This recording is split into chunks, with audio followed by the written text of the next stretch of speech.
A fome de Camões asterisco asterisco asterisco A fome de Camões Gomes Leal A fome de Camões, poema em 4 cantos, Lisboa Editores Empresa Literária Luso Brasileira de A Souza Pinto e Livraria Industrial de Lisboa ICAMDCCCLXXX 1880 Tipo Accidental, Rua da Fábrica 66 Porto Canto 1º Tragédia da rua Quando no mundo o dínio abandonado expira à fome e ao frio, indignamente, um lívido remorso ensanguentado sacode o mundo tenebrosamente. Como o arrepio de um terror sagrado, alguma coisa grita intimamente, como uma voz terrível que suspira nas cordas vingativas de uma lira. E essa lira é só feita de ameaças. Essa lira é só feita de vinganças. Essa lira só fala de desgraças, de antigos crimes, de cruéis lembranças.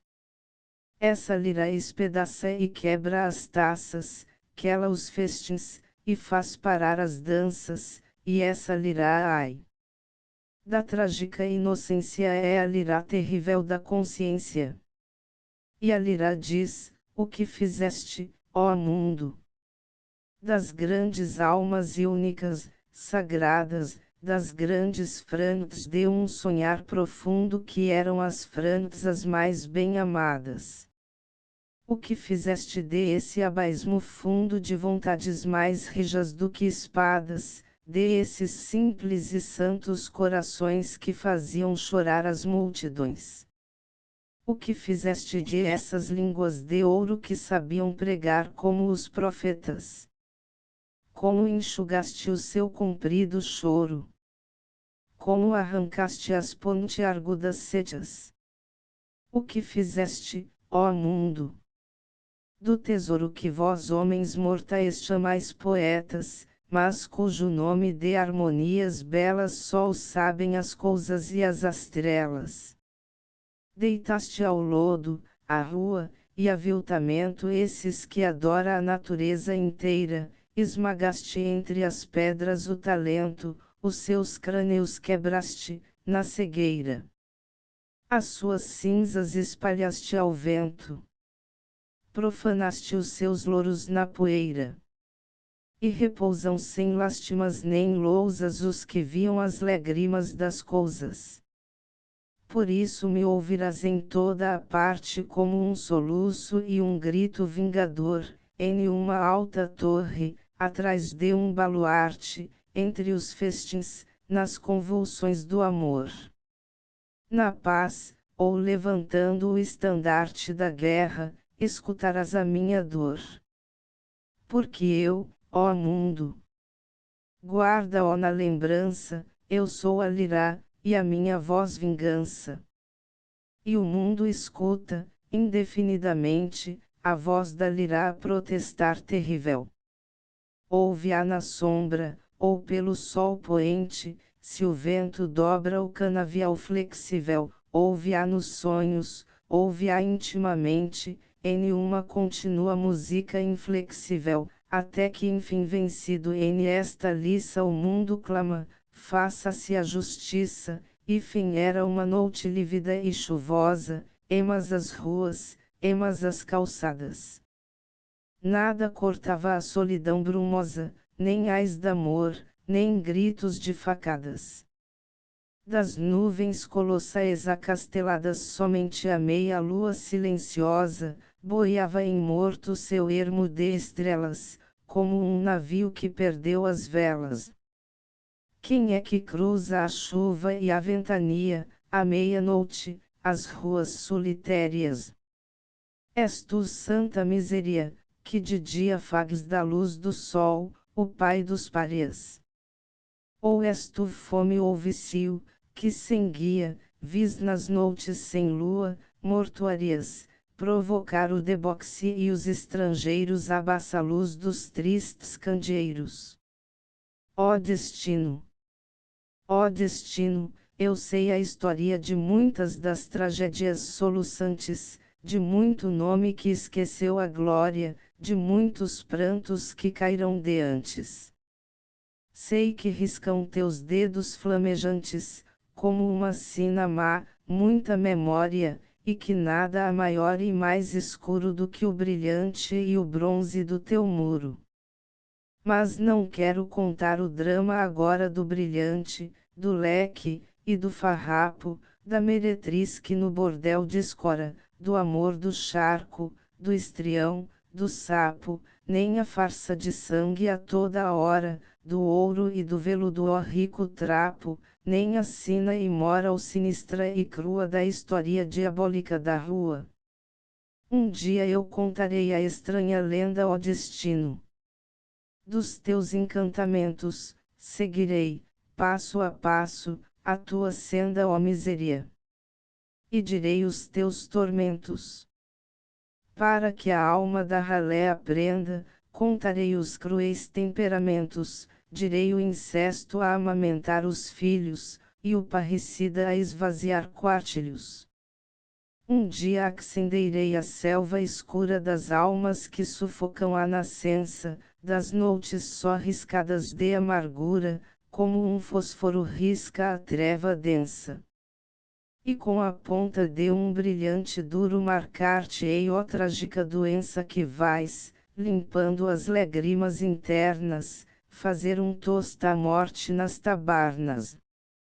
Um dia evocarei os teus mistérios, ó tragédia da rua e os teus segredos, mais funestos que os tristes cemitérios, mais profundos que os bastos arvoredos, direi sonhos, desejos queis etéreos, desejos que te masas nos degredos, de uma alma que ama o azul almeja, como a agulha da torre de uma igreja.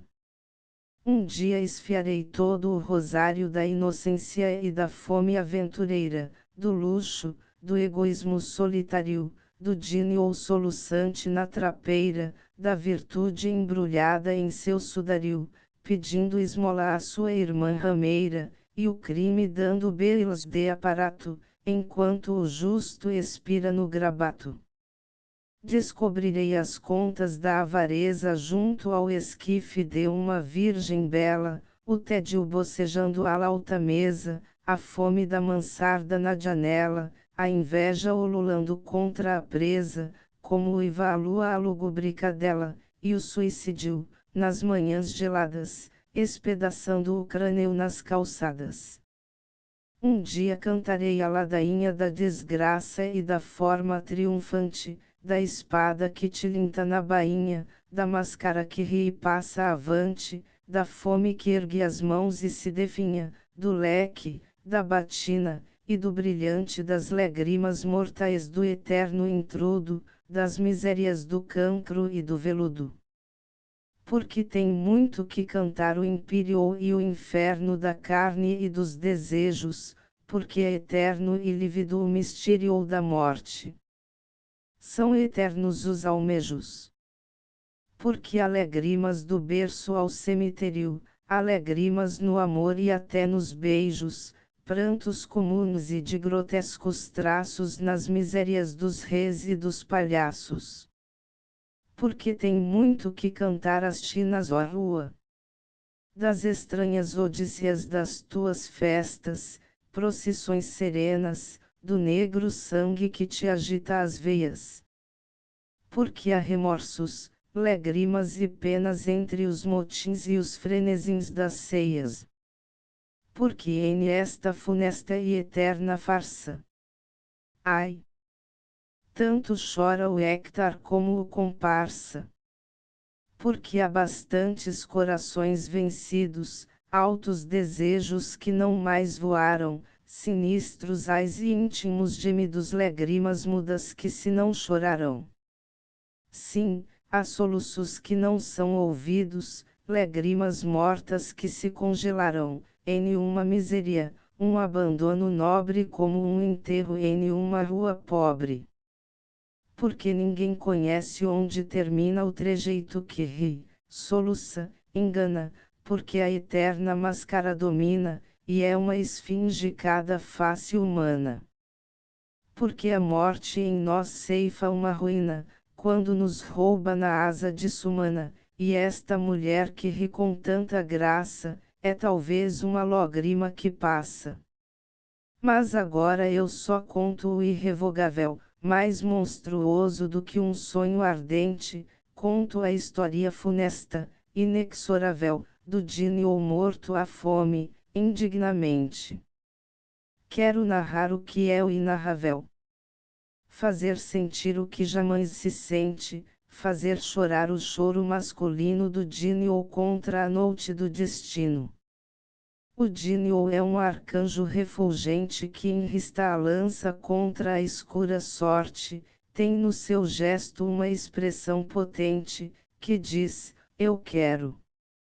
E empalidece a morte. Para o vulgo por envio inclemente, e o destino esse cego antigo e forte, é um guerreiro trágico e proscripto, e a fronte tem como um luar maldito. Este vulto, portanto, que caminha altas horas, ao frio das nortadas, é Camões que de fome se definha nas ruas de Lisboa abandonadas.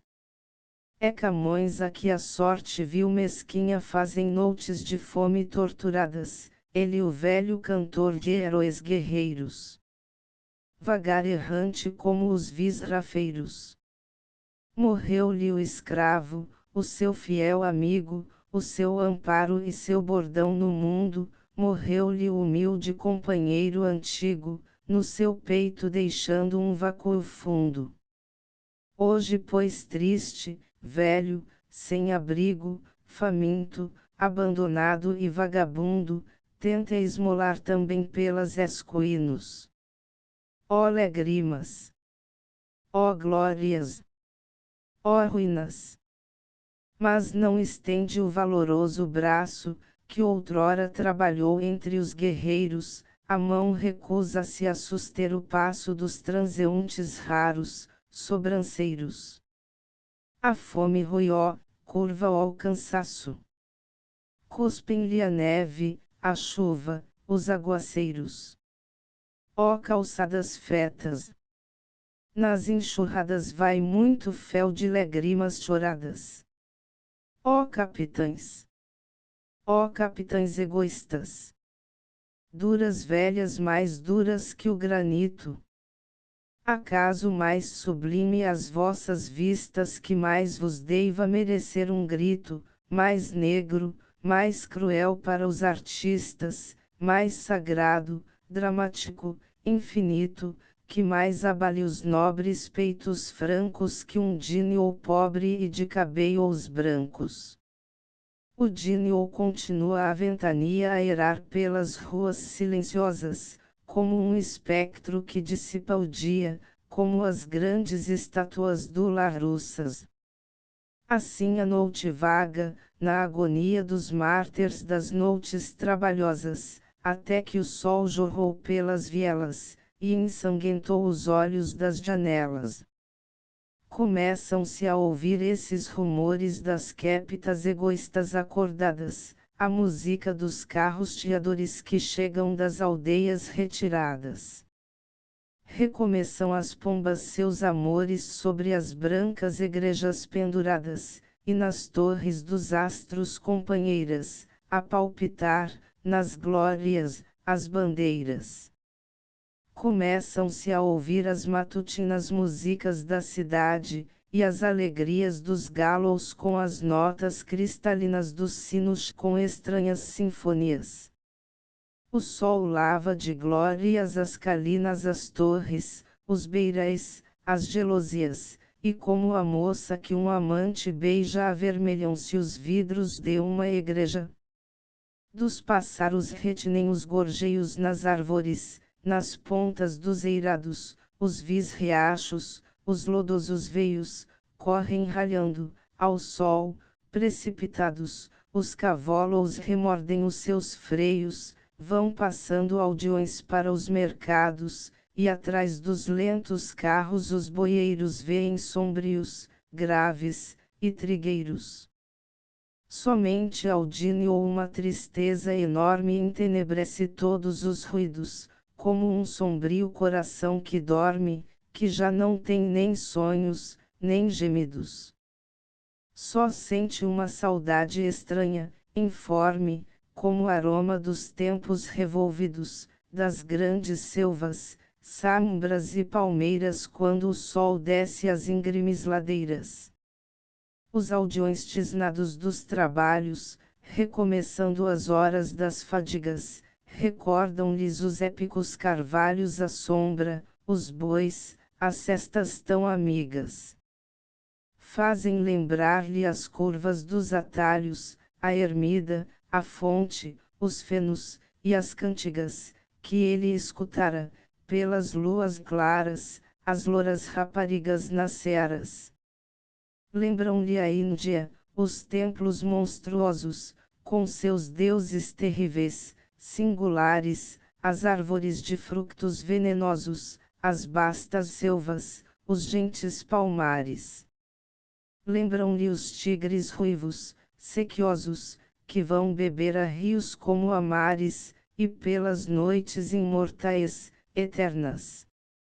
O luar nas figueiras das cisternas e ele quisera achar-se em alto monte, em cima tendo os astros por juízes, dizendo adeus ao sol no horizonte, acabar os seus dias infelizes, na boa terra mãe deitar a fronte e entre as vegetações, entre as reisas, misturar sua vida e acerbas dores com as almas das plantas e das flores.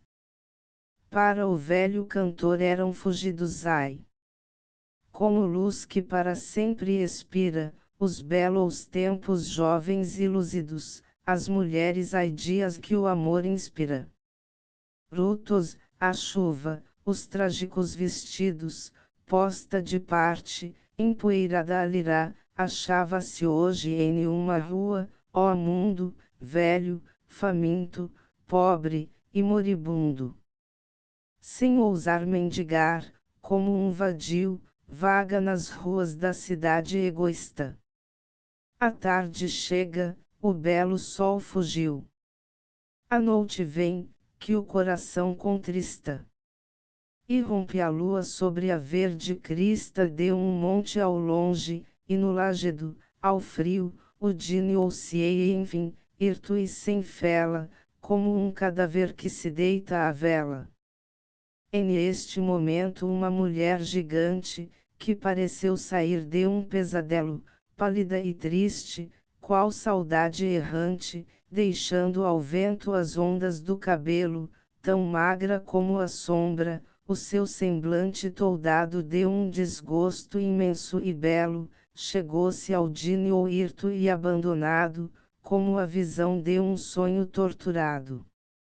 E disse-lhe, bem perto de esta rua dar-te-ão, ó mendigo, uma guarida, não dormirás à lividez da lua e terás leito onde acabar a vida.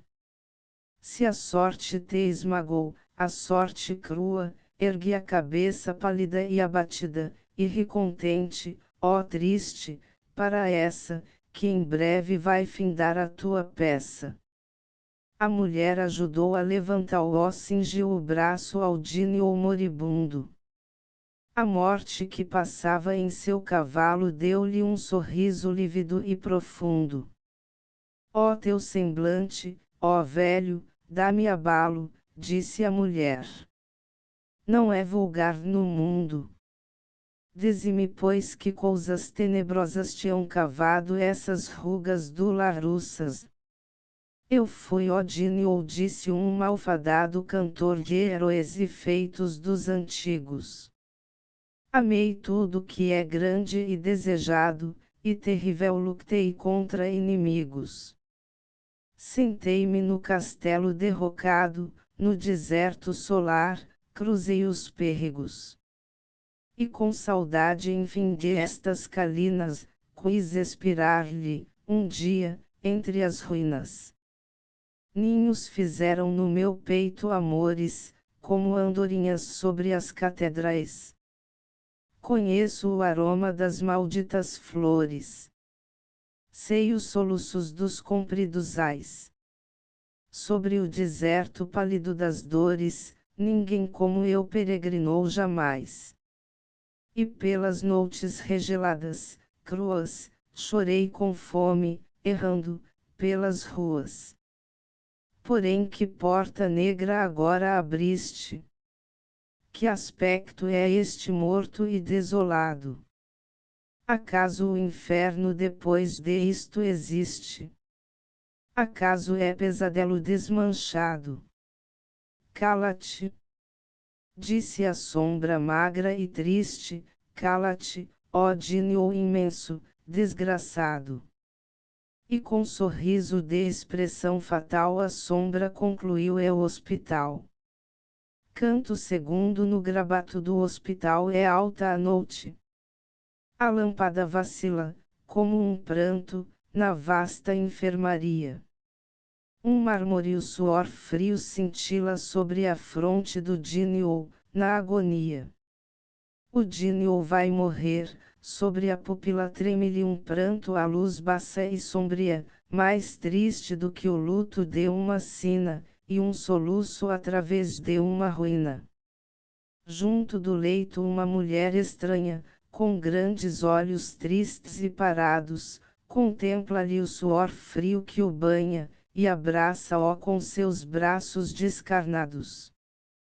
Como um sol que se põe em uma montanha, são frios os seus olhos encovados, hirta, severa, trágica a postura, como imagem de antiga sepultura. Já viste, diz-lhe o gênio, ó mulher triste, que me olhas com teus olhos impassíveis, morrer no mundo alguém.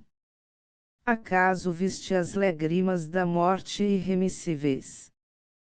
Acaso, ao magro peito já cingiste uns braços que enfim caem insensíveis, alguns braços de irmão que te apertarão, e que até as entranhas te gelarão? Já conheceste as grandes despedidas, as despedidas sepulcrais, eternas? Já sabes quanto doírem-se as vidas, formas, e almas que nos foram ternas? Sabes o fel das lágrimas vertidas, ou o sangue das lágrimas internas, em um rosto amado, uns olhos, um cabelo, que a alma sabe que não torna a vê-lo? Ai! Sim, a mulher diz com voz gelada que pareceu sair de entre saudades, calcadas como lírios em uma estrada, terríveis como pálidas verdades. Eu cruzei já os reinos e as cidades do luto, e da miséria desolada, e vi mágoas, e gentes falecer que ninguém viu, nem tornará a ver. E continuou a olhá-lo fixamente com o seu olhar trágico e marmóreo, e um suspiro vibrou profundamente, dolorido, no vasto dormitório. Como através de um sonho incoerente, em este sonho da vida transitório, o Dínio leu, no seu olhar parado, todo o luto e terror do seu passado. Ah! Já sei quem tu és, ó Dínio, clama na rápida centelha de um delírio. Tu és a musa que apregoa a fama, a musa meu amor e meu martírio. Foste tu que acendeste em mim a chama. Em essas pálpebras roxas como um lírio, na palidez, nos lábios desbotados, vejo a musa dos Dínios desgraçados. Tu és a musa sim desses errantes e tristes peregrinos do ideal, desses loucos e estranhos viajantes que andam à busca de uma flor fatal, de uma flor de tons ricos, cintilantes, de uma camília azul e boreal, até que morrem em uma praia nua, ou nos galões, a um raio azul da lua. Foste tu que inspiraste sempre os cantos que eu dediquei à glória e à natureza. Ah! Foste tu que me enxugaste os prantos, e ao luar me falaste de tristeza. Desce contigo ao reino dos espantos. Contigo à tarde fui pela devesa. Contigo à noite fui, pelas florestas, apanhar boas noites e giestas. Contigo eu devassei esses segredos, das reaisas, das coisas, das origens, do germinar dos lírios e arvoredos, e fiz aos astros soluçar as virgens. Contigo fui, nas pontas dos rochedos, debruçar-me do abismo nas vertigens, e andei errante pelo mundo à toa, como folha que vai em uma lagoa. Mas hoje gela-me o suor na testa e convulsa-me o corpo um calafrio. Desejo, sonho, amor, nada me resta. Nada sacode meu cadáver frio. Contigo não irei pela floresta. Não mais irei contigo pelo rio. Porque o sopro vital em mim expira, como as cordas que estalam de uma lira. Não sou a musa, disse a sombra e fim não. Mas tenho visto os prantos dos amantes, e a desolada e lívida expressão dos seus gestos, nos áltamos instantes.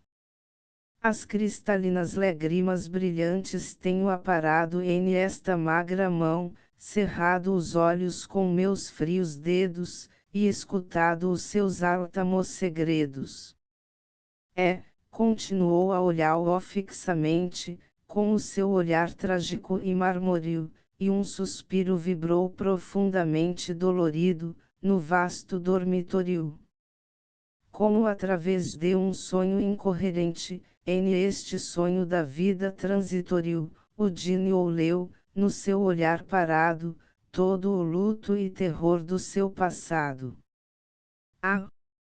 Já sei quem tu és, ó Dínio, brada, conheço-o agora em teu olhar funesto. Leio-o na tua fronte amargurada, e na expressão sinistra do teu gesto. Tu és uma saudade aos pés calcada, o lírio de um desgosto estranho e mesto, tu és a prole da lágrima e da dor. És o sinistro e monstruoso amor. Mas não és esse amor doce e sereno, nascido da beleza, o amor antigo, irmão das graças, lírico e pequeno, amando o riso, o campo, e o sol amigo. És o amor desolado como um treno, terrível como o açoute de um castigo, e empunhando na destra ensanguentada um ramo de ciprestes e uma espada. Como eu sofri das largas cicatrizes, que abriste no meu peito, sem piedade. Como eu cantei meus sonhos infelizes. Como eu te amei ao sol da mocidade. Como ainda sinto as pontas das reaisas do amor que alimentei, e com saudade lembram-me as tardes que ia nos caminhos, pensando em ti, sentindo teus espinhos. Mas hoje, mocidade, vida, alento, tudo se foi, para não mais voltar. Vai dissipar-se tudo, como ao vento, do fim da tarde o fumo azul de um lar. Já sinto flutuar-me o pensamento como uma flor aquática em um mar, e nas páginas do livro dos meus ais a sombra por o triste nunca mais.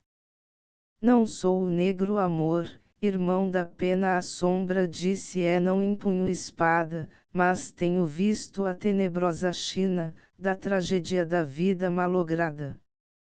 Tenho visto a blasfêmia que condena, a lágrima que queima ensanguentada, a lágrima que gela e que não corre, como um desejo que o estacou, e morre. E continuou a olhá-lo fixamente com o seu olhar trágico e marmóreo, e um suspiro vibrou profundamente dolorido, no vasto dormitório. Como através de um sonho incoerente, em este sonho da vida transitório, o Dínio leu, no seu olhar parado, todo o luto e terror do seu passado. Conheço-te afinal em um grande brado, o Dínio diz, tu és a velha glória, mas a glória do Dini o amaldiçoado, a glória das lágrimas da história. És a glória do Dini e do soldado que expira soluçando e sem memória, em um doloroso e lívido arrepio, como um cadáver que rejeita o rio. Deves ter visto as penas penetrantes, como os bicos agudos do espinheiro, as desveladas noites soluçantes, mais negras do que o rosto de um guerreiro, e as tristes magras mãos febrecitantes que te buscam a ti, em um derradeiro esforço de ansiedade e de desdita, com a blasfêmia e a lágrima maldita. Ilusão. Ilusão. Sonho que encerra em si a pobre humanidade inteira, louros que faz buscar a morte e a guerra, nuvem que foge, a hora derradeira. Glória.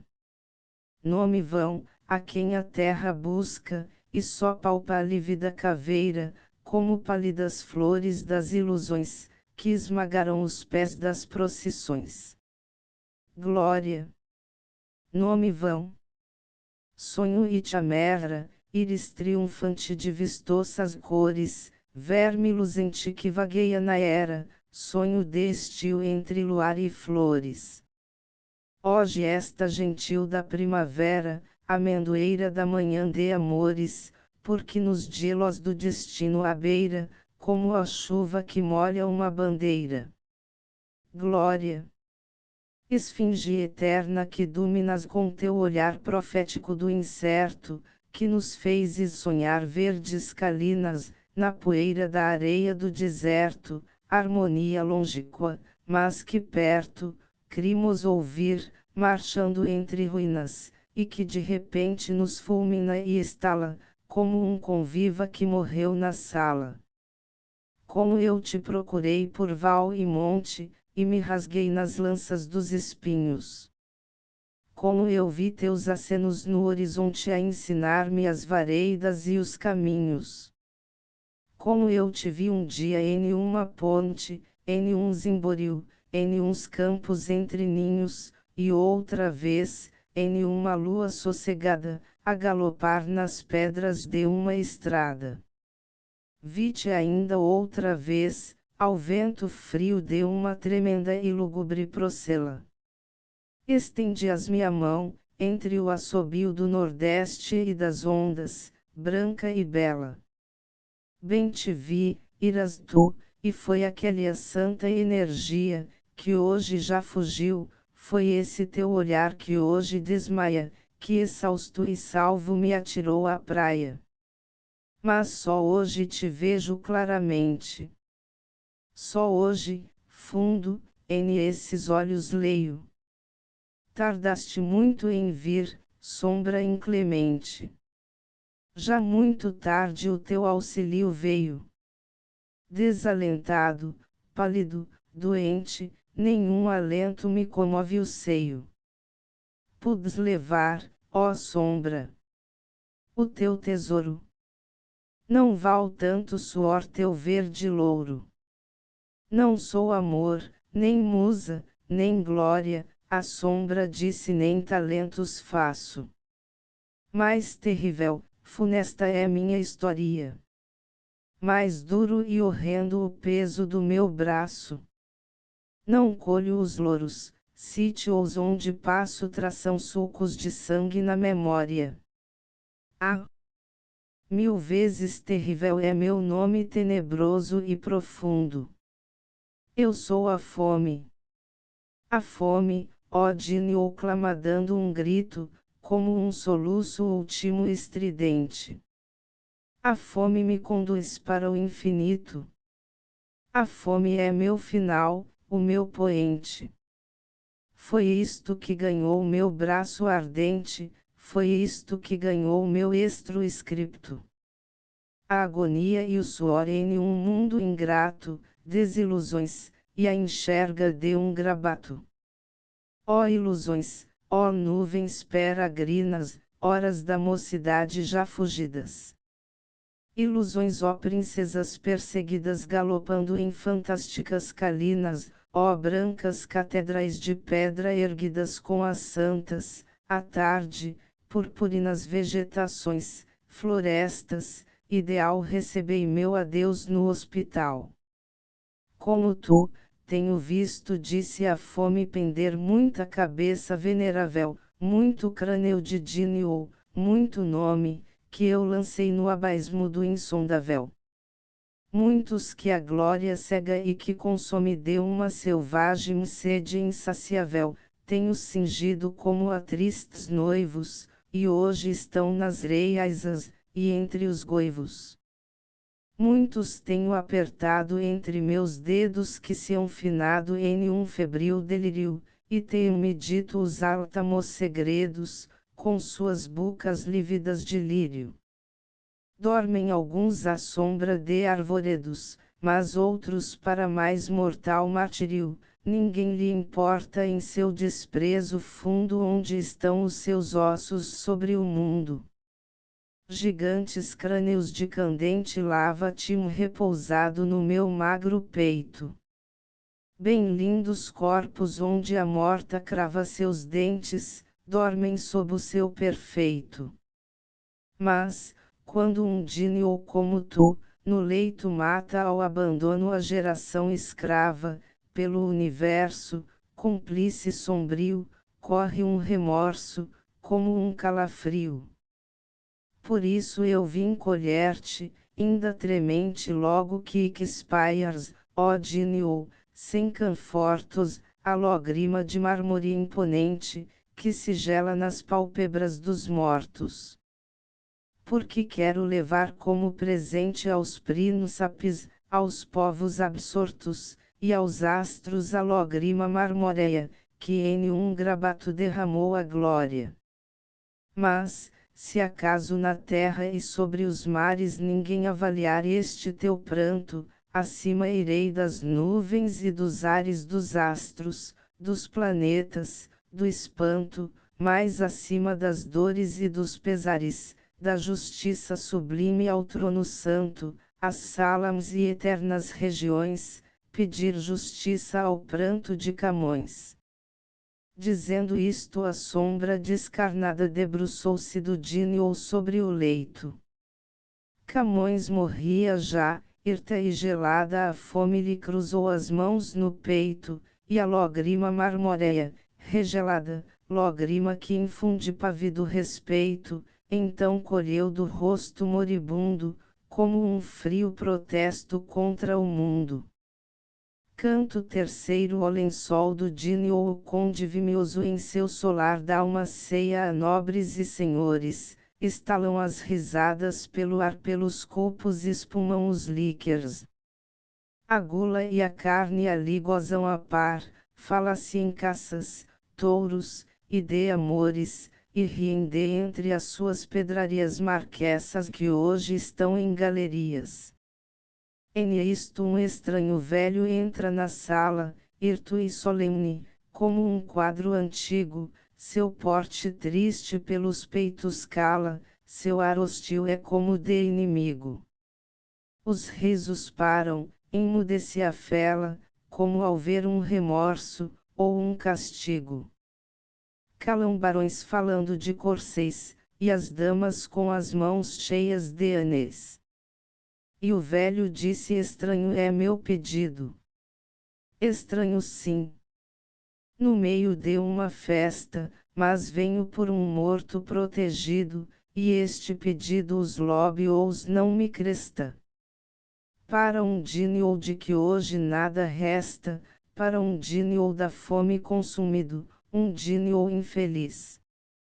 Um apagado sol, venho pedir a esmola de um lençol.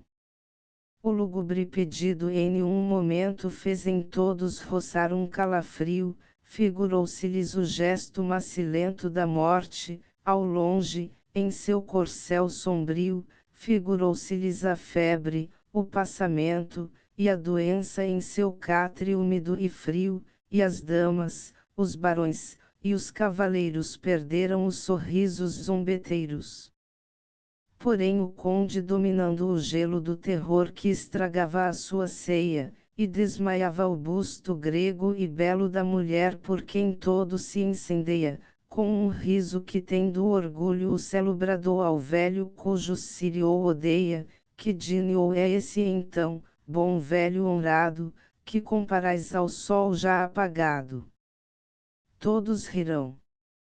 Um riso irresistível onipotente, intrépido, animal, pela sala estalou, bronco e terrível, como um insulto e a folha de um punhal, o rude velho trágico, impassível, deixou passar aquele vendaval, depois em um rir, de irônico respeito, os longos braços encruzou no peito. Zumbai, ó velho, disse altos senhores. E magníficas damas cintilantes, nas ricas pedrarias, plumas, flores, mais brancas do que os vossos diamantes. Zumbai ao pé dos vinhos, dos líquers, das baixelas lavradas, dos amantes, de esta coisa tão cômica e sem nome, de um Dínio pobre e que morreu de fome. E o velho riu de que serve, é certo, um Dínio infeliz? Um portador, de lira. De que serve dos prantos no deserto um instrumento que uns sons doces tira? Um Dínio é lava que importuna ao perto, e um grande crânio que o talento inspira, se com seu canto consolou as almas. Que coma o louro e as triunfantes palmas. Que servem andar como faróis, como Moisés a conduzir um povo, alvoroçando as almas para os sus, em um canto heroico, original e novo. Se com os prantos destes rouxinoes que alvoroçam e turbam, me comovo, talvez vos choque e as almas verdadeiras, que não façam crescer as sementeiras. E o velho riu. As glórias do passado dos rios e dos feitos de outra idade nos castelos, no mar ilimitado, hoje fazem sorrir a mocidade. As glórias de avós só têm o lado poético de dar solenidade e grandes tons magníficos, imponentes, nas celas, entre as telas de parentes. Ele, o Dínio, cantou esses combates dos homens, e das forças do insondável da eterna dor, naufrágios, e os embates terríveis do que é frágil e mudável. Castigou com a sátira os dailetes do arbitrário, do injusto, e miserável. Foi poeta, filósofo, e guerreiro. Só nunca conseguiu ser um toureiro. E o velho sorriu amargamente, com um sorriso cáustico, sombrio, em um riso superior em que se sente uma alma forte que jamais valeu. O conde então, bradou-lhe secamente, com um grande ar todo solene e frio, antes de tudo dir-me-ás primeiro, se és fidalgo, peão, ou cavaleiro.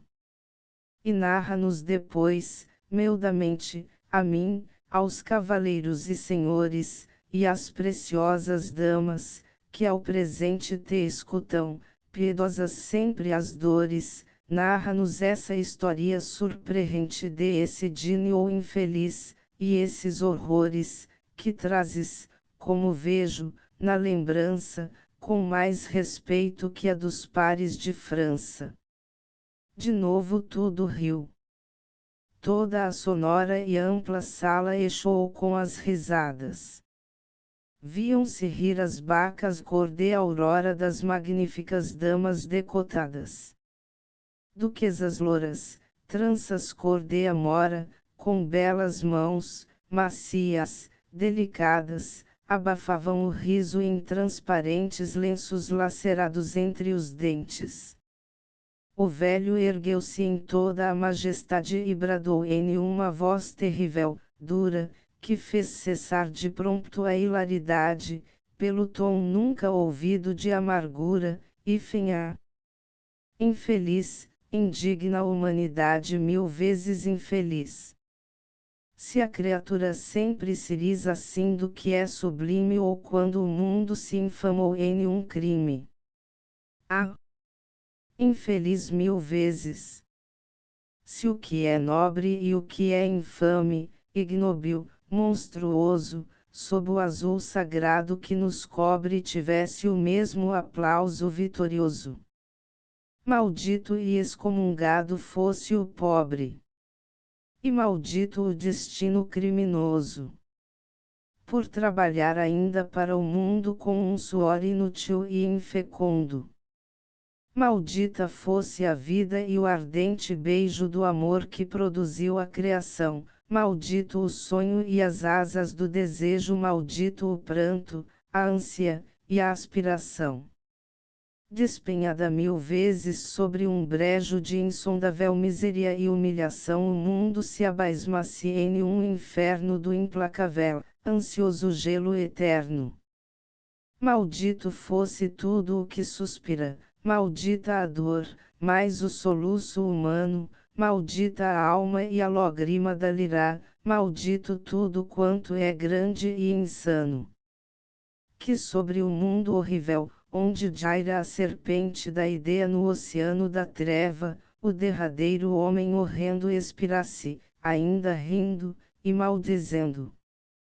Agora, quanto a mim, ó altas damas magníficas, divinas, cintilantes, e cujos belos olhos timo mais chamas do que os olhos dos rígidos brilhantes, antes de ouvirdes os funestos dramas da fome, horrorizai-vos, sabei antes que eu sou só um plebeu vil que trabalha, e que saio das ondas da canalha.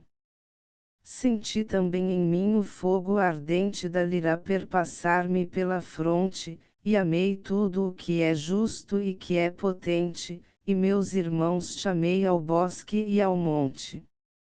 Nos desertos castelos do ocidente, as nuvens cor de sangue do horizonte, também eu fui sentar-me nas colinas, a chorar sobre as glórias e as ruínas. Mas o Dínio infeliz, o vulto imenso, o raro cantor vencido pela morte, esse que me perturba, quando penso no implacável da tirana sorte, esse que já entrou no bosque denso, que já partiu o muro bronzio e forte, que em breve vão deitar na escura vela, esse, só de eu falar, treme-me a fela. O velho então contou a trabalhosa lenda do Dínio, a musa, e seu destino, a intuição da natureza rumorosa da flor, da sombra, e rio cristalino.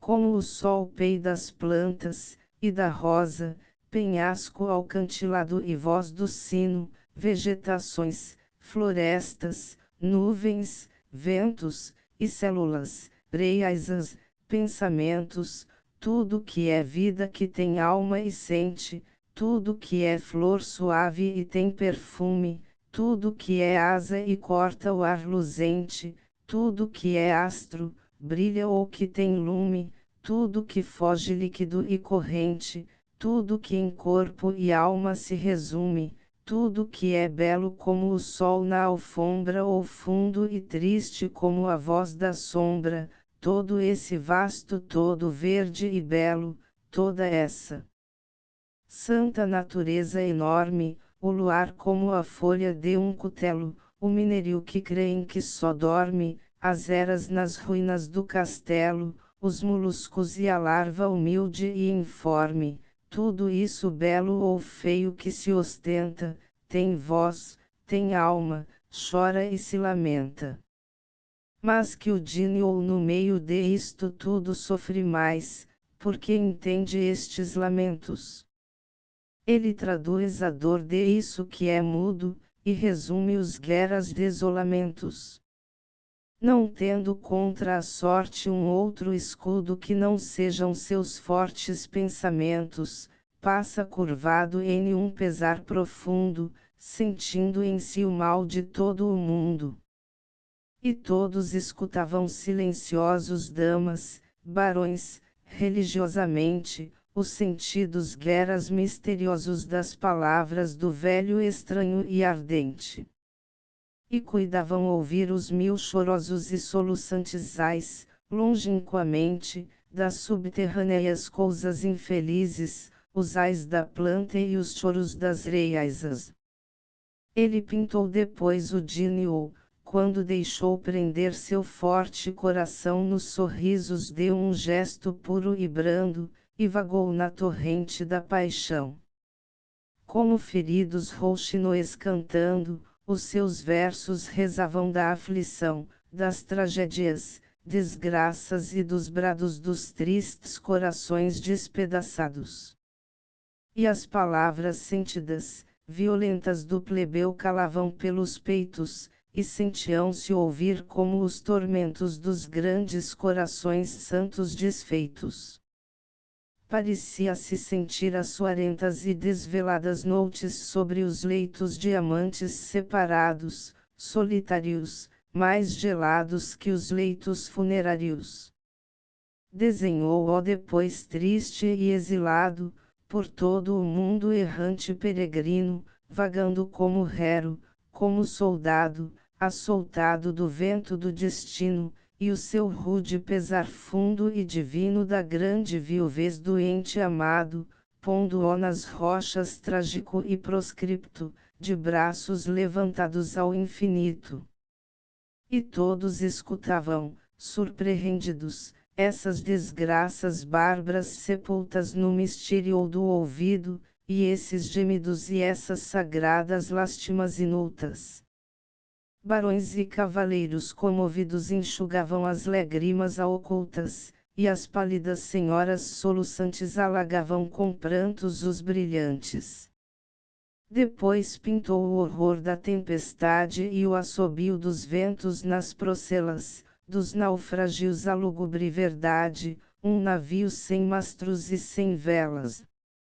E o Dínio do mar na imensidade, a fria claridade das estrelas, entre as ondas, os ventos, os espantos, salvando o grande o livro dos seus cantos. Depois mostrou-o pálido, quebrado, no fundo de uma lúgubre enxovia, no declinar da vida, envergonhado, preso pela injustiça e cobardia. Pintou ao fundo trágico e assentado, na miséria masmorra úmida e fria, o desespero torvo e macilento, irmão magro e infernal do desalento. E do plebeu nas freses singulares sentia-se o glacial dos luares frios, os rugidos dos ventos pelos mares, o desfazer das taboas dos navios, as fundas despedidas, e os pesares dos adeuses nos cárceres sombrios, e um vento a soluçar como um açoite do destino, rasgando a eterna noite. E todos escutavam, surpreendidos, essas desgraças bárbaras sepultas nos mistérios do ouvido, esses gemidos e essas sagradas lástimas inultas. Barões e cavaleiros comovidos enxugavam as lágrimas ocultas, e as pálidas senhoras soluçantes banhavam com seus prantos os brilhantes. Depois contou as noites inarráveis da miséria, e da neve as ladainhas, sobre os guelousos grandes miseráveis, em atitudes trágicas, mesquinhas. Desenhou os carvalhos formidáveis em lúgubres lençóis, as andorinhas fugidas, procurando outros peisas. E sempre a fome. E os infelizes. Depois narrou a rude luta imensa com todas as potências da desgraça, e o Dínio atravessando a névoa densa, como um espectro lívido que passa, as lágrimas da fome e da doença, e o mendigar do escravo sobre a praça, pedindo suplicante à turba e ao mundo esmola para um Dínio moribundo. Pintou a morte desse escravo amigo, e o Dínio ainda mais triste e no abandono da força desse servo, seu abrigo, dos amigos, dos nobres, e do trono. E o terrível guerreiro do inimigo pintou em noites lívidas, sem sono, velho, dobrado, pelas névoas cruas, faminto à chuva, e ao vento, pelas ruas. Pintou depois, chorando, a última China e da tragédia o derradeiro acto, e essa cabeça pálida, serena, no frio travesseiro de um grabato. Desenhou esse hospício, uma gerena, onde vai terminar muito aparato, e depois, ai! Depois, fria e fatal a desolada lágrima final. Quando acabou, sentia-se na sala o ruído dos choros sufocados, e os soluços e as lástimas que exala a dor nos corações muito abalados. O conde estava em pé, hirto, e sem fela, hirtos, sem fela, em pé, os convidados, e as damas atiravam soluçantes, às plantas do plebeu os seus brilhantes. Guardai, ó velho, disse altas senhoras, as vossas belas joias preciosas, que já de nada servem em estas horas ao que morreu, sem vossas mãos piedosas. Prendei-as novamente às tranças louras, que o cantor, em estas horas luctuosas, para ir enterrar-se, à luz do sol, carece só da esmola de um lençol. O conde deu uma ordem. Em um momento um nítido lençol pagans trouxeram. Ao pegar-lhe no rosto macilento do plebeu as lágrimas correram. Eu choro, bradou ele, esse talento, esse crânio que as lágrimas arderão, e que imprimiu do dinho que trabalha só teve por esmola esta mortalha. Este lençol vai ser o teu sudário, ó grande dinho, que rolaste à praia da morte, desgostoso e solitário, mais branco do que a lua que desmaia. Quando soar teu sino funerário, e no teu crânio a campa rasa caia, chorai damas, barões, em um choro fundo a maior alma que deitou o mundo. Essas faces chorai, as quais ararão, as lágrimas do abandono e da desgraça, as quais como carvões rubros queimaram, ou como um vento de areal que passa, este crânio chorai, de cuja taça as lágrimas de sangue se entornarão, e este lençol, sabei damas, barões, vai embrulhar o corpo de Camões. E novamente as lágrimas correram, e os soluços de novo rebentaram, as cores novamente se perderam, e os convivas em pé se levantaram, os lacaios o passo suspenderam, muitas damas mimoças desmaiaram, como caíam as lágrimas internas nas funerais separações eternas. O velho ia a sair. Porém o conde o deteve e bradou: Ifen, que nome é o teu, ó homem singular, onde se esconde um peito que é mais nobre do que o meu?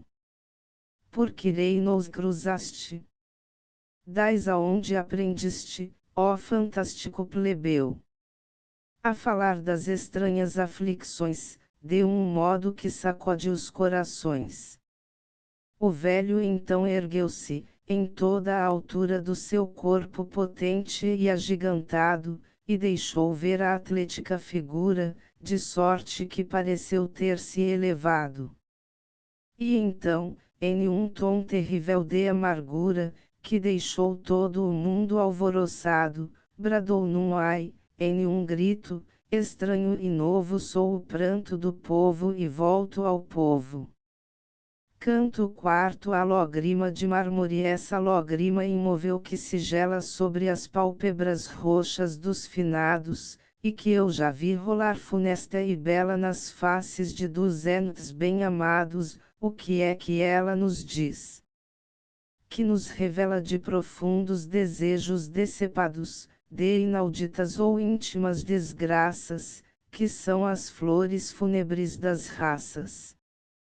O que é que ela nos diz, que nos remove até ao mais profundo das entranhas, triste como flor onde não chove, no cume inacessível das montanhas. Dirá ela um desejo que já houve, cheio de dor e aspirações estranhas, e expirou e morreu em um mundo falso como um amor ao pé de um cadafalso. Quando a fome colheu do moribundo a logrima de mármore dorida, pôs-se logo a caminho pelo mundo e foi vendê-la aos príncipes da vida.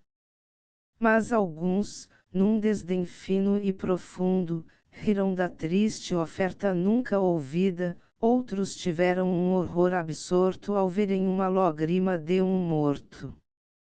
Lembrou-se então de um príncipe potente que vive em um país todo de gelo, que ama tudo que é gélido, inclemente, e frio como a folha de um cutelo. Penetrou no palácio refulgente, todo cheio de mármore e ouro belo, e onde ele desvelava insônias cruas no meio de milhões de espadas nuas.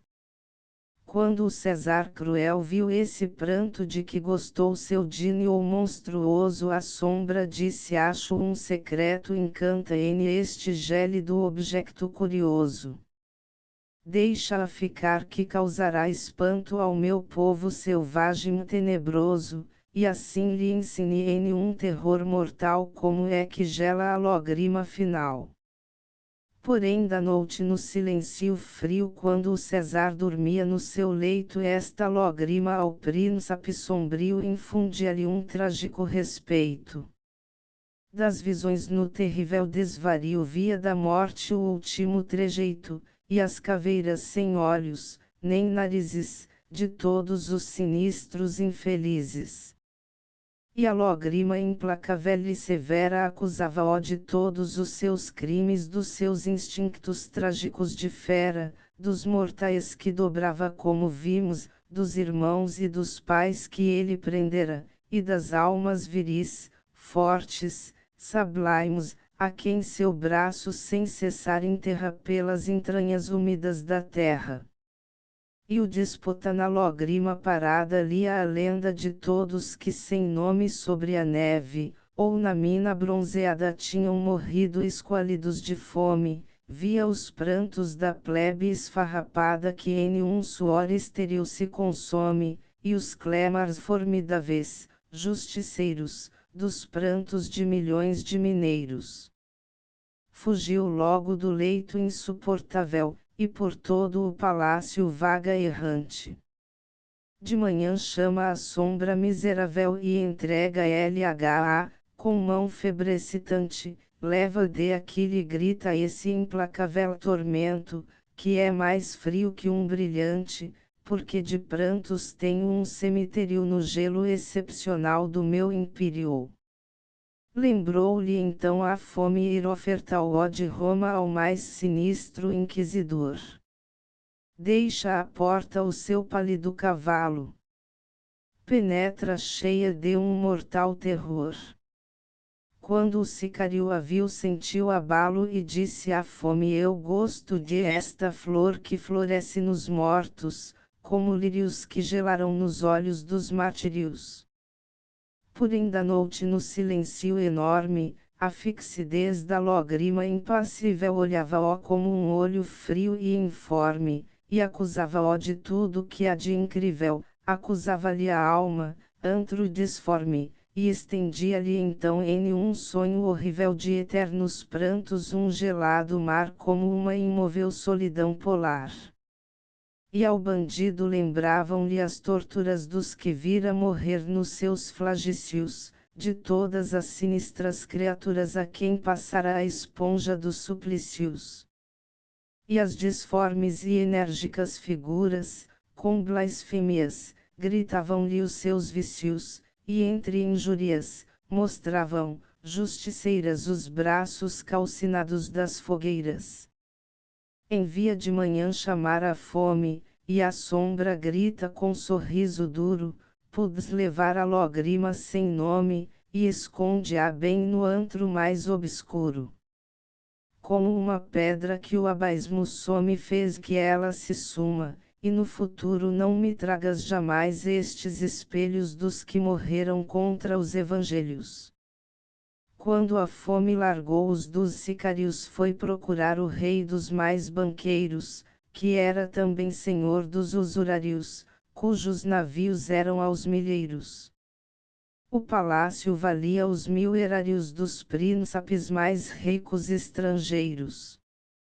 E as suas celas tinham 100 figuras das mais raras e nuas esculturas. Quando o banqueiro viu a estranha oferta, disse em um tom irônico e orgulhoso: a vida de um poeta é pobre e incerta. Mais mesquinho o seu pranto angustioso. Contudo, como a fome vil-te aperta, guardarei este pranto curioso, e na alcova a porei, como memória de que vai tudo ouro, e nada a glória. Porém, de noite no silêncio fundo, a lágrima impassível fixa, dura, recordava-lhe os prantos que no mundo fizera derramar a sua usura. E em um estar imóvel e profundo, como um espectro de uma sina escura, todos choravam, em este pesadelo, inconsoláveis lágrimas de gelo. Levantou-se o banqueiro torturado e mal a aurora avermelhou a terra, chamou a fome, e lívido, aterrado, disse à sombra: confessa-me o que encerra esse impassível pranto amargurado que não sei o que tem me gela, e a terra, tendo eu só em estas salas 100 figuras das mais ricas marmóreas esculturas. Não sei, a sombra disse, tenho-me dito o mesmo, muitos grandes assassinos. É que esse pranto foi talvez o grito do Dínio contra o injusto dos destinos. É que o Dínio é o açoute do infinito contra os crimes, e os grandes desatinos, e mesmo sob os goivos mortuários regela ainda as almas dos sicários. Depois de isto ninguém mais quis o pranto. Todos riam do estranho de essa oferta. Uns fugiam da fome com espanto. Outros julgavam-lhe a razão incerta. Uma virgem, porém, de um rosto santo bradou, a face de rubor coberta: eu amei de um poeta a fronte amada. Ai! Quem dera essa lágrima gelada! Porém nada te dou, porque sou pobre, a ti que és pobre como eu sou também. Sobe acima do azul que a todos cobre, acima dos desprezos, do desdém. Sobe acima da dor que é grande e nobre, mais acima dos astros, mais além do egoísmo, da inveja, e da cobiça, e vai levá-lo ao trono da justiça. Então a sombra abandonou o mundo, e ergueu-se logo acima das esferas, longe da besta de ouro e vício imundo, para longe dos tempos e das iras, perto do abismo do insondável fundo, onde tinha um corpo as lúcidas caimeras, montada em um cavalo horrendo e feio, sem estribos, sem rédeas, e sem freio.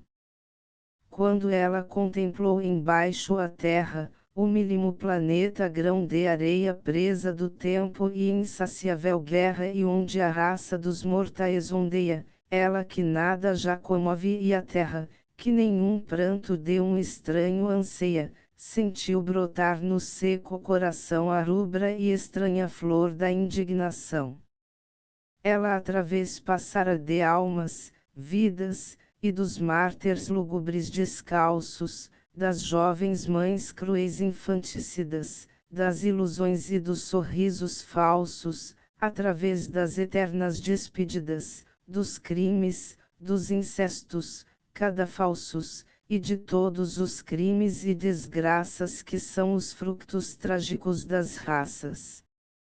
Ela através passara de essas almas aonde em prantos se escreveu jamais, das grandes solidões das neves calmas, através das galés, dos hospitais, através das blasfêmias e dos ais, das glórias, dos triunfos, e das palmas, e através sempre.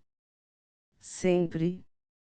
Do gemido do Dínio eternamente perseguido.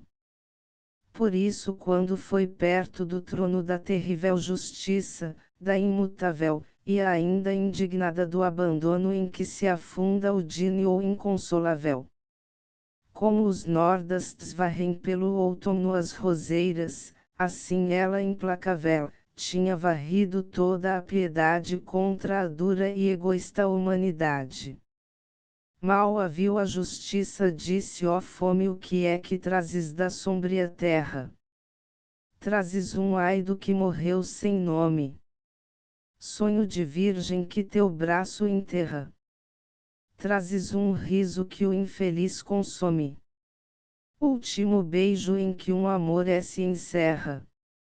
Trazes um grito, um desalento fundo. Trazes um pranto de que riu o mundo. Trago mais que isso, replicou sombria a magra fome, acrescentando o pranto, eu trago-te esta lágrima tão fria como o gume da espada justo e santo. Eu trago-te este pranto de agonia, e que a ti mesmo causará espanto, pranto que gelou como uma esperança, pranto que clama um grito de vingança. A fome então narrou, sucintamente, a história da lágrima marmoreia. Narrou toda essa vida descontente, toda essa tragédia tão sem glória, seu Dínio, seu destino, e febre ardente do belo, e de gravar-se na memória, e esse pranto tão triste e tão profundo, que só o quis uma mulher no mundo. Ao acabar, ergueu-se ferozmente a justiça em seu trono, comovida, e clamou com um brado onipotente tal que as origens abalou da vida: eu juro pelo sangue do inocente, por mim, por esta lágrima queda, pelo seu, pela dor, e pelo espaço, por minha espada, e força de meu braço, por tudo que há de justo e de terrível, por tudo que há de santo e de implacável, pelo pranto que se eia no invisível, e o soluço que rala no insondável, que não destrua o mundo, ó insensível planeta. Essa vida miserável, por ter havido uma mulher que quis um desolado pranto de infeliz. Mas já que o não quiseste, ó terra fria, quero, ó eu, de continuo, na presença. Quero teu, ó de noite, quer de dia, como um sonho constante em que se pensa. Quero ter esta lágrima sombria, para um dia lavrar tua sentença. Quero teu, ó ante mim, como lembrança, para lembrar-me de que sou vingança. Quero teu, ó ante mim, como um grito, que me recorde os tristes que sem nome hão estendido os braços no infinito, na sede de justiça que os consome. Quero teu, ó ante mim, como o aflicto brado do Dínio que morreu à fome, e que vos prove de esta espada os brilhos, de que vós, ó poetas, sois meus filhos. Assim disse a justiça. E desde então ante ela jaz o pranto eternamente, para provar que se não verte em vão a lágrima, na terra, do inocente, que a natureza é mãe, e o Dínio irmão do espírito dos astros refulgente, e que a justiça sapra a sua ira nas cordas vingadoras de uma lira. Eu não sei se entendestes o sentido oculto e justo de esta alegoria, se fiz ondular bem a vosso ouvido os tenebrosos sons de esta agonia. E vós, ó tristes, tristes, que haveis ido trânsidos repousar na vela fria, esquecidos, inglórios, sem um pranto a lágrima, aceitai de este meu canto. Aceitai este canto, como preito crâneos de lava que não orna o louro. E enfim morrestes, porque o vosso peito bateu nas pedras, de entre as nuvens de ouro. Aceitai-me esta lágrima o respeito, vós que encontrastes só riso e desdouro. E que em vez do festim do que trabalha, não tivestes nem louros, nem mortalha. Aceitai-me esta lágrima o protesto de muitas gerações de rebelados contra o abandono insólito e funesto do mundo silencioso aos vossos brados. Em vez do riso, insulto, e do duesto, aceitai nossos pêsames irados, e em este canto, ó mortas existências, os protestos de muitas consciências. E tu, ó mundo, aprende ó. De hora avante não mates mais o dínio que irradia. Não se ergam nunca mais ao seu distante, contra ti, magros braços de agonia. Porque hoje, sabe ó bem, fixa e brilhante, está clamando e bradando noite e dia, acima de ódios, prantos, e cobiça, a lágrima marmoreia ante a justiça. Fim. End of the Project Gutenberg e-book A Fome de Camões Update de editions will replace the previous one, the old editions will be renamed. Creating the works from print editions not protected by US copyright law means that no one owns a United States copyright in these works, so the foundation, and you, can copy and distribute it in the United States without permission and without paying copyright royalties. Special rules set forth in the general terms of use part of this license, apply to copying and distributing Project Gutenberg trademark electronic works to protect the Project Gutenberg trademark concept and trademark.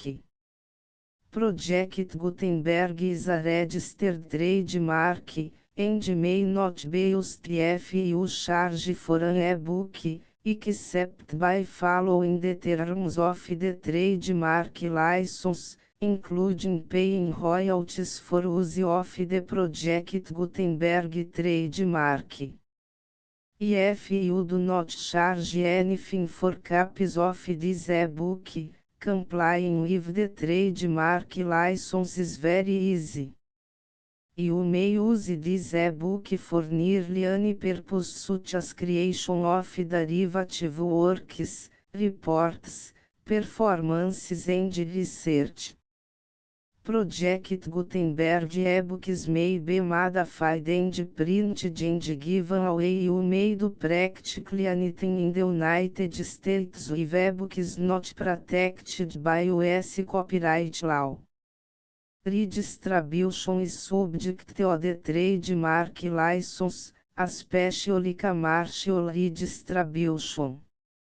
Start, full license. The full Project Gutenberg license please read this before you distribute or use this work to protect the Project Gutenberg trademark mission of promoting the free distribution of electronic works, by use or distributing this work, or any other work associated in any way with the phrase Project Gutenberg, you agree to comply with all the terms of the full Project Gutenberg trademark license available with this file or online at www.gutenberg.org/license.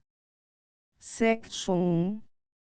General Terms of Use and Redistributing Project Gutenberg Trademark Electronic Works 1. By reading or use any part of this Project Gutenberg Trademark Electronic Work, you indicate that you have read, understand, agree to and accept all the terms of this license and intellectual property, trademark/copyright, agreement. If you do not agree or abide by all the terms of this agreement, you must cease use and litter nor destroy all copies of Project Gutenberg trademark electronic works in your possession. If you pay the fee for obtaining a copy of your access to a Project Gutenberg trademark electronic work and you do not agree to be bound by the terms of this agreement, you may obtain a refund from the person or entity to whom you paid the fee set forth in paragraph 1.8. 1.b Project Gutenberg is a registered trademark. It may only be used on or associated in any way with an electronic work by people who agree to be bound by the terms of this agreement. There are a few fees that you can do with most Project Gutenberg trademark electronic works even without complying with the full terms of this agreement. See paragraph 1.c below. There are a lot of fees you can do with Project Gutenberg trademark electronic works if you follow the terms of this agreement and help preserve free future access to Project Gutenberg trademark electronic works. See paragraph 1.i below. 1c. The Project Gutenberg Literary Archive Foundation, the Foundation or PGLAF, owns a compilation copyright in the collection of Project Gutenberg trademark electronic works.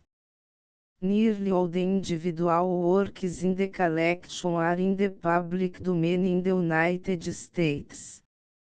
If individual works are protected by copyright law in the United States and you are located in the United States, we do not claim a right to prevent you from copying, distributing, performing, displaying or creating derivative works based on the work as long as all references to Project Gutenberg are removed.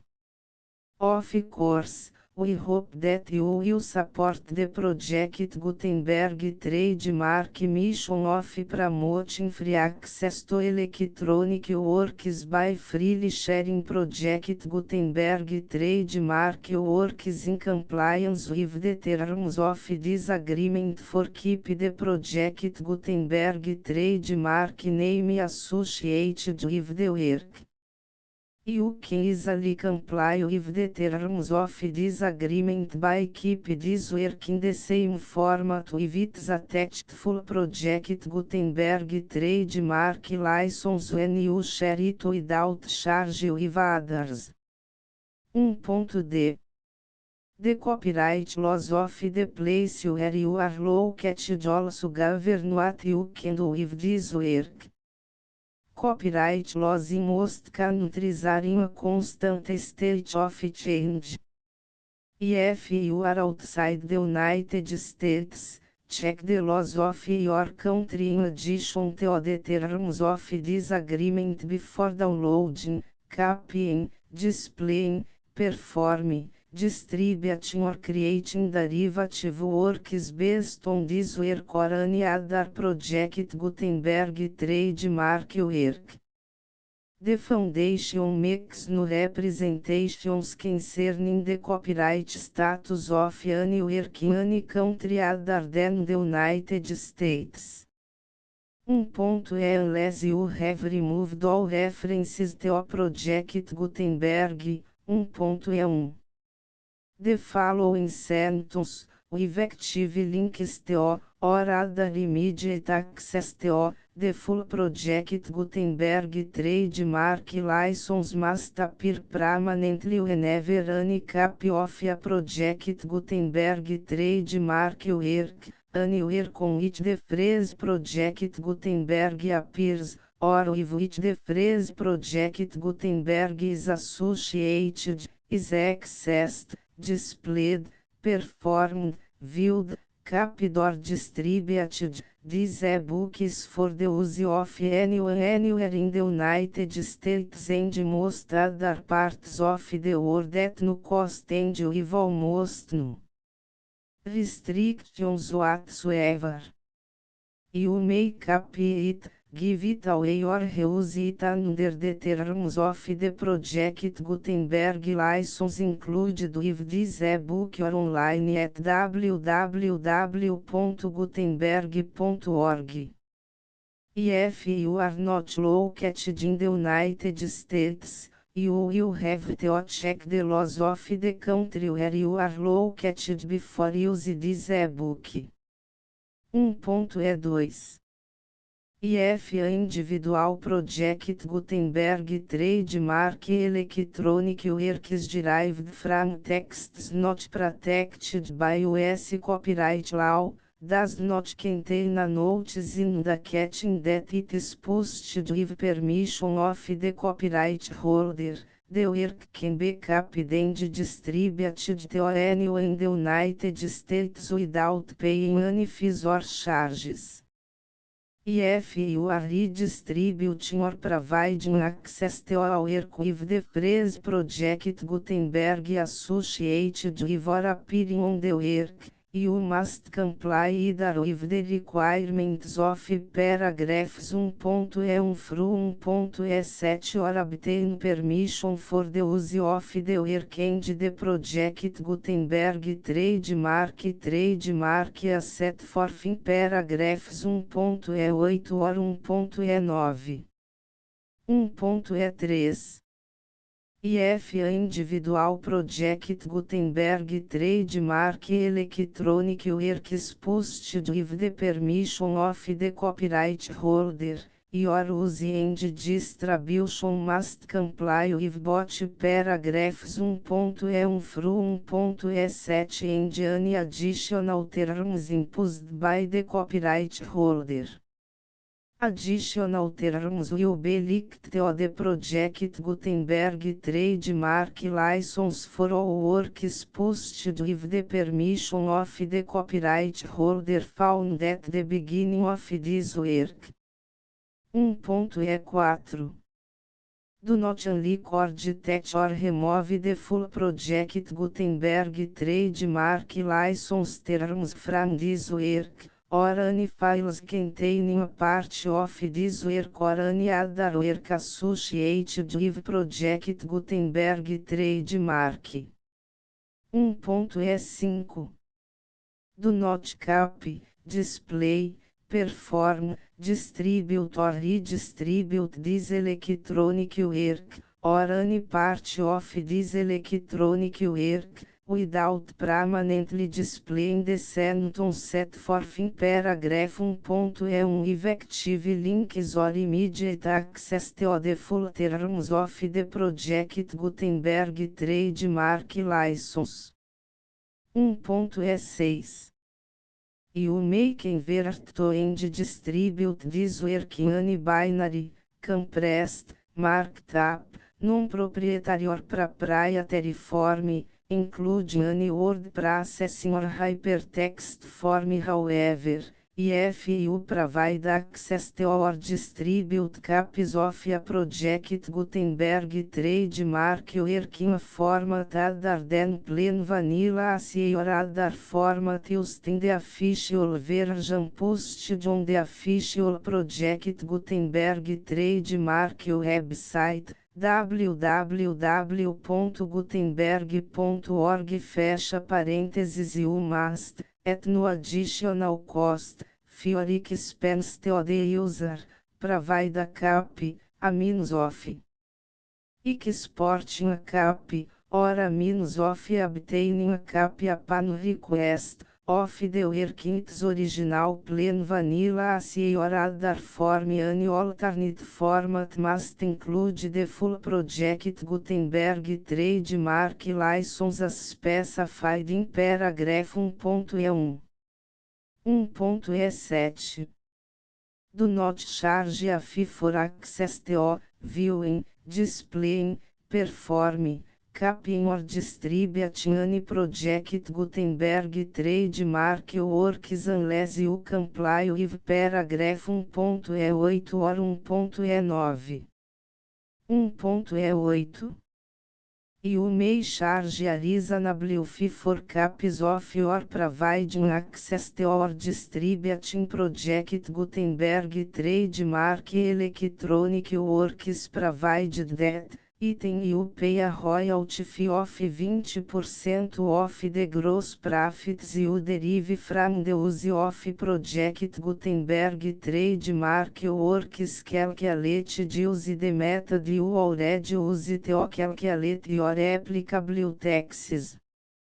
The fees owed to the owner of the project Gutenberg trademark, but he has agreed to donate royalties under this paragraph to the project Gutenberg Literary Archive Foundation. Royalty payments must be paid within 60 days following each date on which you prepare, or are legally required to prepare, your periodic tax returns. Royalty payments should be clearly marked as such and sent to the project Gutenberg Literary Archive Foundation at the address specified in Section 4, Information about donations to the project Gutenberg Literary Archive Foundation. Item you provide a full refund of any money paid by a user who notifies you in writing, or by email, within 30 days of receipt that S/he does not agree to the terms of the full project Gutenberg trademark license. You must require such a user to return or destroy all copies of the works possessed in a physical media and discontinue all use of and all access to other copies of project Gutenberg trademark works. Item you provide, in accordance with paragraph 1.F3, a full refund of any money paid for our core replacement copy, if a defect in the electronic works discovered and reported to you within 90 days of receipt of the work. Item you comply with all other terms of this agreement for free distribution of project Gutenberg trademark works. 1.E9 If you wish to charge a fee or distribute a project Gutenberg trademark electronic work or group of works on different terms than are set forth in this agreement, you must obtain permission in writing from the project Gutenberg Literary Archive Foundation, the manager of the project Gutenberg trademark. Contact the foundation as set forth in section 3 below. 1.F1.F1 Project Gutenberg volunteers and employees expend considerable effort to identify, do copyright research on, transcribe and proofread works not protected by US copyright law in creating the project Gutenberg trademark collection.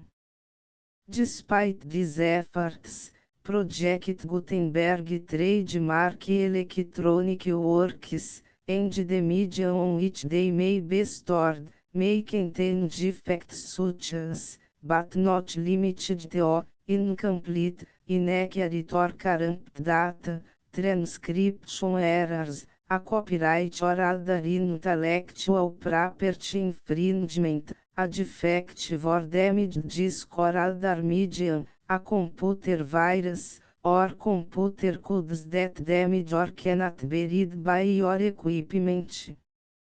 1.F2 Limited warranty, disclaimer of damages. except for the right of replacement or refund described in paragraph 1.f3, the Project Gutenberg Literary Archive Foundation, the owner of the Project Gutenberg trademark, and any other party distributing Project Gutenberg trademark electronic work under this agreement, disclaim all liability to you for damages, costs and expenses, including legal fees.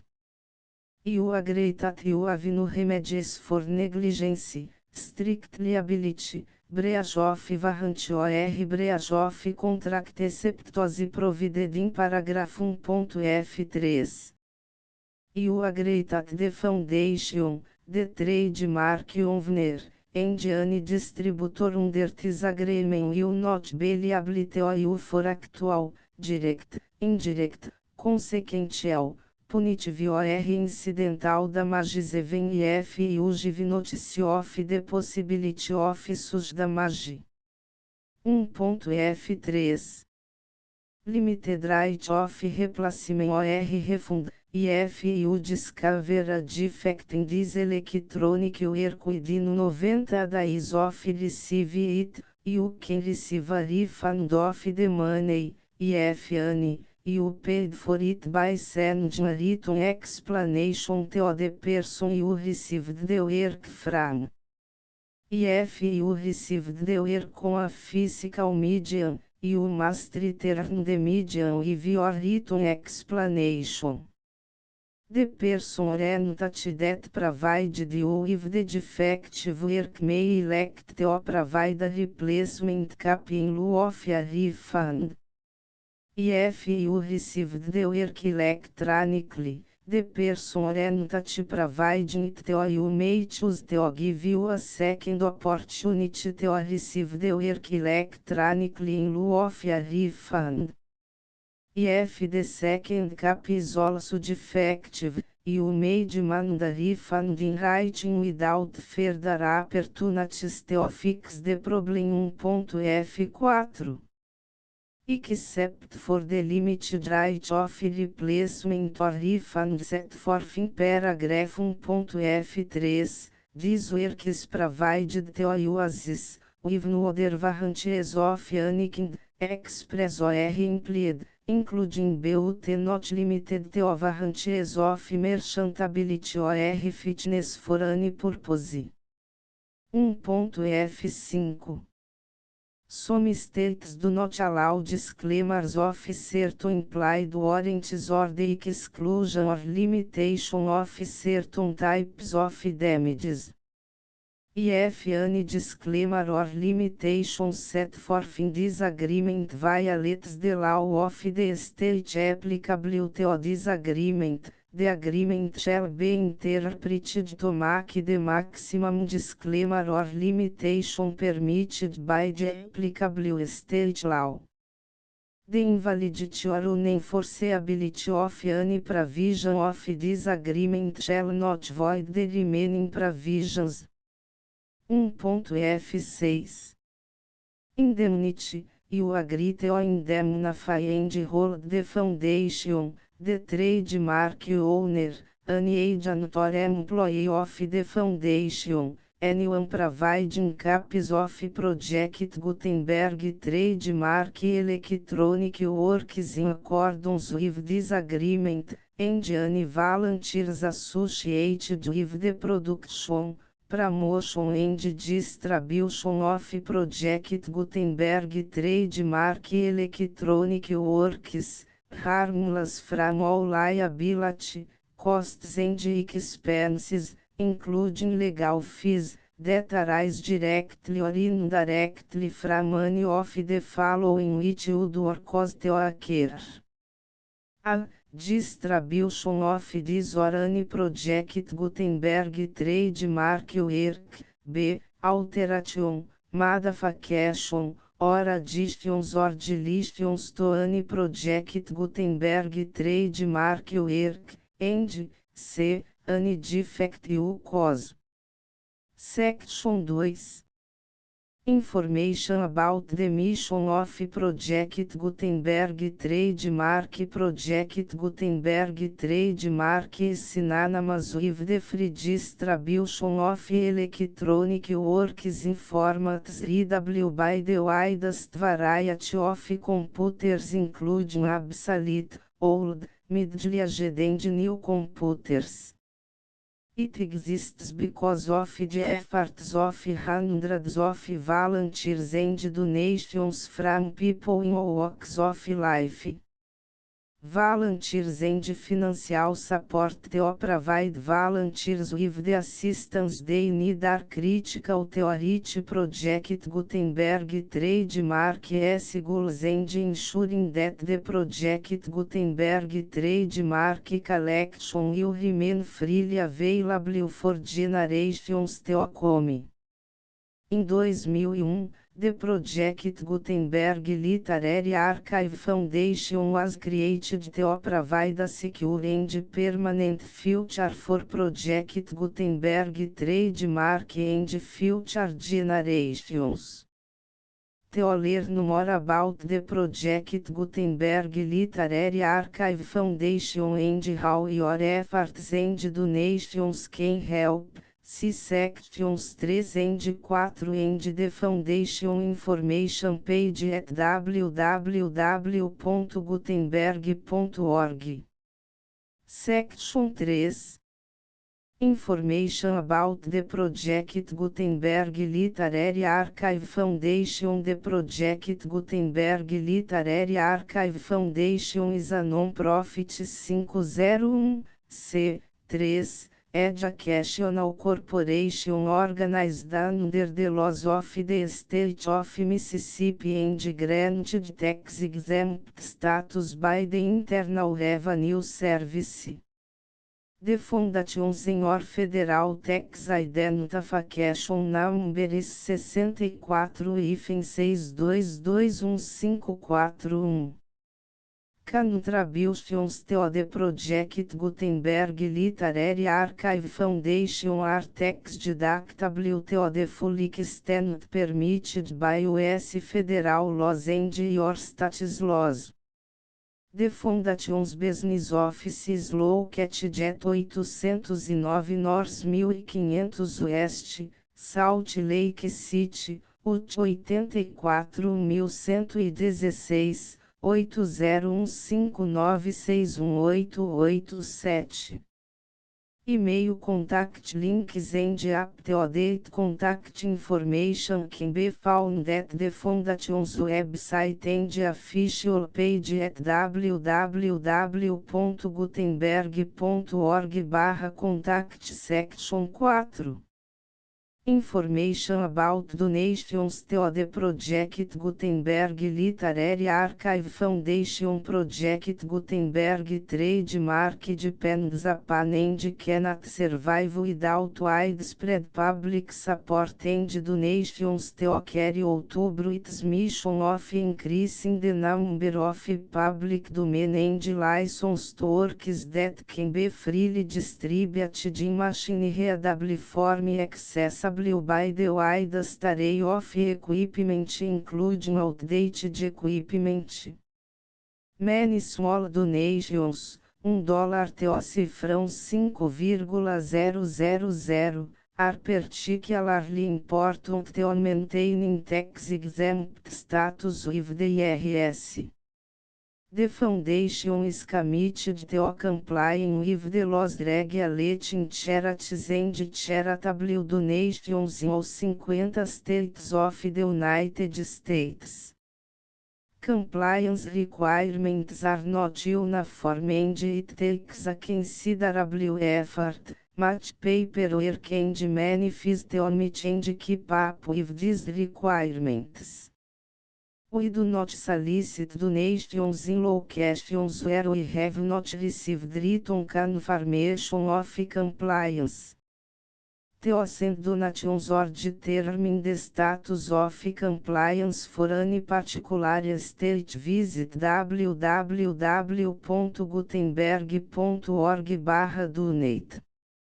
While we can attend do not solicit contributions from states where we have not met the solicitation requirements, we know of no prohibition against accepting unsolicited donations from donors in such states who approach us with offers to donate. International donations are gratefully accepted, but we cannot make any statements concerning tax treatment of donations received from outside the United States. US Los Alones One Power Small Staff. Please check the Project Gutenberg web pages for current donation methods and addresses. Donations are accepted in a number of other ways including checks, online payments and credit card donations.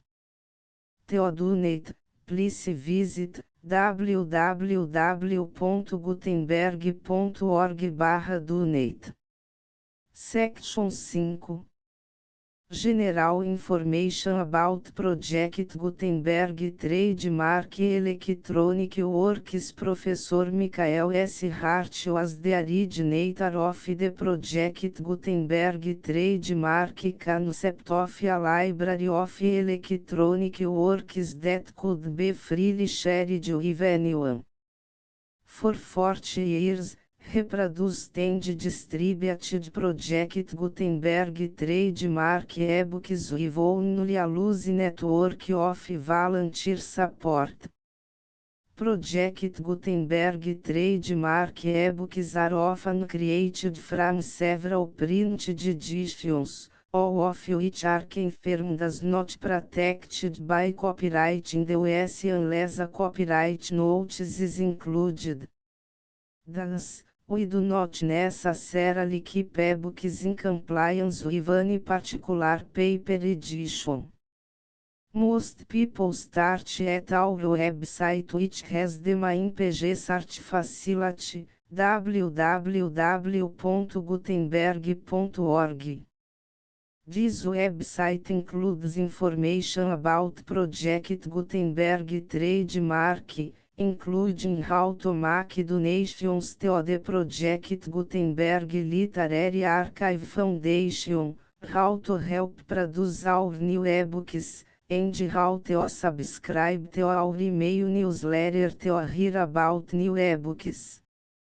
A Fome de Camões. A Fome de Camões, poema em 4 cantos. Canto 1, Tragédia da Rua. Canto 2, No Grabato do Hospital. Canto 3, O Lençol do Dino. Canto 4, A Lágrima de Mármore. Fim. The Full Project Gutenberg License.